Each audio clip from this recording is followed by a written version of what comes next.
Hello दोस्तों, आप सभी को जय मसीह की। जैसा कि आप सभी जानते हैं कि आज के समय में बाइबल और यीशु मसीह को मानने वालों पर बहुत ही ज्यादा सताव है।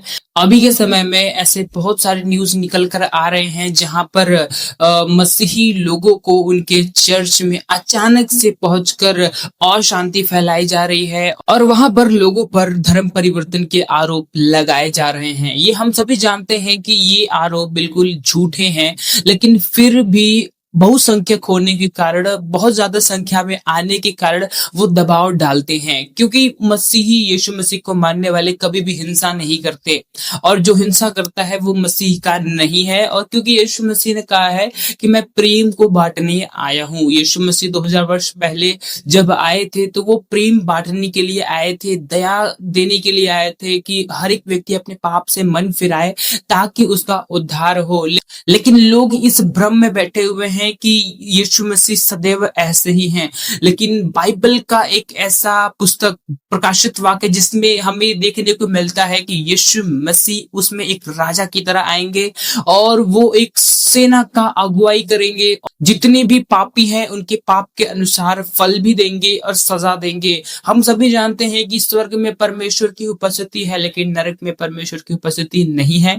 पृथ्वी पर दोनों है, प्रभु की उपस्थिति तो हर जगह है। लेकिन जितने यीशु मसीह को नहीं मानते, जानते तो हैं लेकिन मानते नहीं है, ऐसे लोगों के जीवन में प्रभु की उपस्थिति नहीं देखने को मिलती है, क्योंकि वो पाप में होते हैं, वो घृणा करते हैं, वो द्वेष करते हैं, वो लड़ाई झगड़ा हर प्रकार की झूठी बातें गढ़ते हैं। तो ये अंत का समय है जहां पर हमें एक दूसरे का सपोर्ट करते हुए हमें यीशु मसीह के प्रेम को फैलाना है। हम ये नहीं कहते कि हमें भी हिंसा करनी है, बिल्कुल नहीं करनी है। हमें प्रेम से सारे जवाब देने हैं। हम जानते हैं कि यीशु मसीह का संदेश भी यही था कि जाओ और लोगों तक सुसमाचार फैलाओ। तो उसी काम को हमें करना है बिना किसी झगड़े के, बिना किसी रुकावट के। अगर आपके ऊपर सताव आ रहा है तो इसका मतलब ये है कि मत्ती अध्याय 5 में जो वचन लिखा हुआ है वो आपके जीवन में पूरा हो रहा है, जिसमें इस प्रकार से लिखा गया है कि धन्य है वे जो धार्मिकता के कारण सताए जाते हैं, क्योंकि स्वर्ग का राज्य उन्हीं का है। और ऐसे लोग ही यीशु मसीह को देखेंगे। क्या आप नहीं जानते कि एलिय्याह पर, मूसा पर कितने सताव हुए? यहाँ पर एलिय्याह पर लोगों ने सताव किए इनडायरेक्टली, क्योंकि वो लोग ये परमेश्वर से फिर चुके थे और परमेश्वर को छोड़कर बाल देवताओं की और अन्य अन्य देवताओं की पूजा कर रहे थे। तो वहां पर ऐसे सताव थे जो परमेश्वर के विपरीत थे, वो परमेश्वर को नहीं मानते थे। लेकिन आप मूसा के समय देखेंगे तो सारे इजरायली परमेश्वर को मानते थे, परमपिता परमेश्वर यहोवा को मानते थे, लेकिन फिर भी वो लोग परमेश्वर के उस नबी मूसा पर सताव करते थे, कुड़कुड़ाते थे, चिल्लाते थे और बहुत कुछ करते थे। दोनों भी सताए गए, लेकिन एक अपने लोगों के द्वारा, दूसरे अपने ही लोग थे, लेकिन उनकी मेंटेलिटी बिगड़ चुकी थी, वो अन्य देवताओं में फिर चुके थे। आज के समय में भी हमें यही चीज देखने को मिलती है। अगर आप नए नियम को पढ़ेंगे तो वहां पर एक जगह लिखा हुआ है, एक पर्वत पर पतरस देखता है कि यीशु मसीह के एक तरफ एलिय्याह और दूसरी तरफ मूसा खड़े हुए हैं।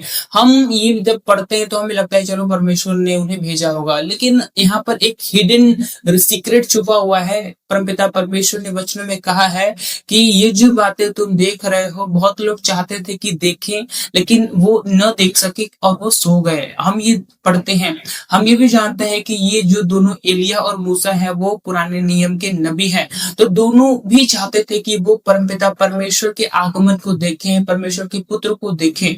तो इन दोनों ने इस महान कार्य किए, एलिय्याह ने भी और मूसा ने भी, दोनों ने एक महान काम किया परमेश्वर का। तो परमेश्वर ने कहा चलो ठीक है, मैं तुम्हें ये मौका देता हूँ, तुम देखो। तो वहां पर परमेश्वर ने मूसा और एलिय्याह को भेजा ताकि वो यीशु मसीह को देख सके।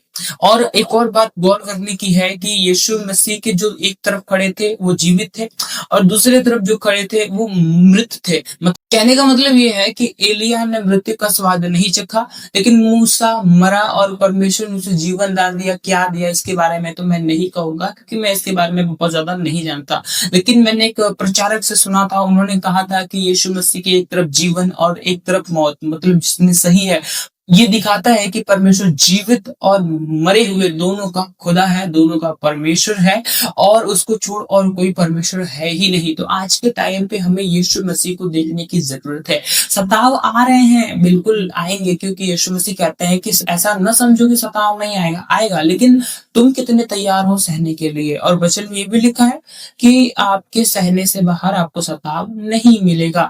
और परमेश्वर के वचन को अगर आप पढ़ेंगे तो आपको एक जगह यह भी मिलेगा कि हे थके मांदे बोझ से दबे हुए लोगों, मेरे पास आओ ताकि तुम विश्राम पाओ। और ये हमें साहस देता है कि अगर तुम्हें सताव मिल रहा है तो वो तुम मेरे ऊपर छोड़ो। ये है उसके लिए जब हम परेशानियों से जूझते हैं, कर्जे से जूझते हैं, या फिर किसी सताव से अपने परिवार या कहीं से भी सताव से जूझते हैं, या फिर हमारे ऊपर कोई बर्डन होता है, तो परमेश्वर कहता है उसे मुझे दे दे। किसी को अपने परिवार को चलाने की टेंशन होती है, किसी को फीस भरने की टेंशन होती है, किसी को हर तरह तरह की टेंशन होती है, तो परमेश्वर कहता है जितनी भी तरह की टेंशन तुम्हारे पास है वो मुझे दे दो। और सताव के समय हमें कैसे सताव मिल रहा है? पहला, या तो हमारे अपने ही हमारा सताव करेंगे, सेकंड हमारे आसपास के लोग हमारा सताव करेंगे, थर्ड हमारे कलीसिया के लोग, जिस चर्च में आप जाते हैं वहां के लोग ही आपका सताव करेंगे। तो ऐसे सताव होते हैं और कुछ ऐसे सताव भी होते हैं। एग्जाम्पल के लिए आप अपने पूरे गांव में अकेले विश्वासी हैं तो आपका पानी काट दिया जाएगा, आपकी बिजली काट दी जाएगी, आपको खाने के लिए नहीं दिया जाएगा, आपको बेइज्जत भी किया जाएगा, आप पे झूठे आरोप भी लगाए जा सकते हैं। तो इतने तरह के बहुत हैं, बहुत सताव हैं, तो हो रहे हैं और हो चुके हैं और होंगे। तो उसके लिए हम कितने तैयार हैं? परमेश्वर कहता है कि मैं तुम्हारे सहन से बाहर सताव में नहीं डालूंगा, परीक्षा में न डालूंगा। अगर तुम किसी परीक्षा में हो तो मैं जानता हूं कि तुम उसको सह सकते हो। अब तुम्हारे ऊपर है कि तुम कितने समय तक सहते हो। तो मैं आपसे केवल यही कहना चाहता हूं कि परमपिता परमेश्वर के वचन का पीछा करिए, आपको सब कुछ यूं ही मिल जाएगा। वचन कहता है कि सत्य और धार्मिकता की खोज में लगे रहो, बाकी चीजें तुम्हें यूं ही मिल जाएगी। मतलब यीशु मसीह का पीछा करो, सारी चीजें तुम्हारा पीछा करेंगी। आज के समय हमें हर एक के लिए प्रार्थना करने की जरूरत है। मैंने भी रिसेंट में एक वीडियो देखा था, उसमें एक पास्टर थे जो अपने चर्च से एक वीडियो रिकॉर्ड कर रहे थे। ऐसे नॉर्मली एक वीडियो कैमरे होकर रिकॉर्ड कर रहे थे। वो कह रहे थे कि वो अपने चर्च के एक रूम में अभी अपने से अंदर से लॉक करके हैं, क्योंकि बाहर कुछ दल के लोग हैं और कुछ पुलिसकर्मी हैं जो हम पर दबाव डाल रहे हैं, इसलिए हम अब बाहर भी नहीं जा सकते और हम पर धर्म परिवर्तन के आरोप लगाए जा रहे हैं। तो उन्होंने कहा कि हम सभी के लिए प्रेयर करिए, हम सभी एक दूसरे के लिए प्रेयर करें। तो मैं आपसे ये कहना चाहता हूँ, अगर आप ये वीडियो यहाँ तक देख रहे हैं तो आप प्रेयर करिए। आप सोशल मीडिया पर एक्टिव हैं वो अच्छी बात है, लेकिन आप ये देखिए कि किसी प्रेयर की जरूरत है, किसी प्रेयर की जरूरत नहीं है। तो आपको इन सब चीजों को भी ध्यान रखना है। जिम्मेदारी केवल ये नहीं है कि आप चर्च में दान देते हैं या फिर लोगों की मदद करते हैं, आप पास्टर्स की कितनी मदद करते हैं। वचन कहता है कि धन्य है वे जो मेरे लोगों को एक गिलास ठंडा पानी भी पिलाए तो वो अपना प्रतिफल नहीं खोएगा। तो आज अगर हम किसी पास्टर लीडर के लिए, किसी सताए जाने वाले के लिए प्रेयर करेंगे तो हम वो प्रतिफल नहीं खोएंगे। जो हम मदद करेंगे परमेश्वर वो हमें रिटर्न करेंगे, और जब वो रिटर्न करते हैं तो वो उपेक्षा से अधिक, वो सोचने से भी अधिक रिटर्न करते हैं। इस वीडियो के बनाने का एक इम्पोर्टेंट मतलब ये था कि मैं चाहता हूं कि हमारे साथ जुड़ने वाले जितने भी लोग हैं वो अपने लोगों के लिए प्रेयर करें। अगर आपके आसपास कोई चर्च है, वहां पे सताव हो रहे हैं, तो प्रेम पूर्वक आप वहां पे केवल प्रेयर करें, प्रार्थना करें, यीशु मसीह को दुहाई दे। और जाकर अगर आप आर्थिक या फिर किसी प्रकार से सहायता कर सकते हैं तो आप सहायता जाकर जरूर करिए। और प्रभु का वचन कहता है कि आप अपना प्रतिफल किसी भी रीति से नहीं खोएंगे। तो मेरा आपको यही संदेश है। अगर आप कुछ पूछना है या फिर आप कुछ कोई क्वेश्चन है तो आप कमेंट बॉक्स में भी कमेंट कर सकते हैं, और आप ये वीडियो अपने दोस्तों के साथ, अपने मित्रों के साथ भी शेयर कर सकते हैं। आज की इस वीडियो को हम यहीं तक रखते हैं, मिलते हैं नेक्स्ट वीडियो में। आप सभी को जय मसीह की, प्रेज़ द लॉर्ड।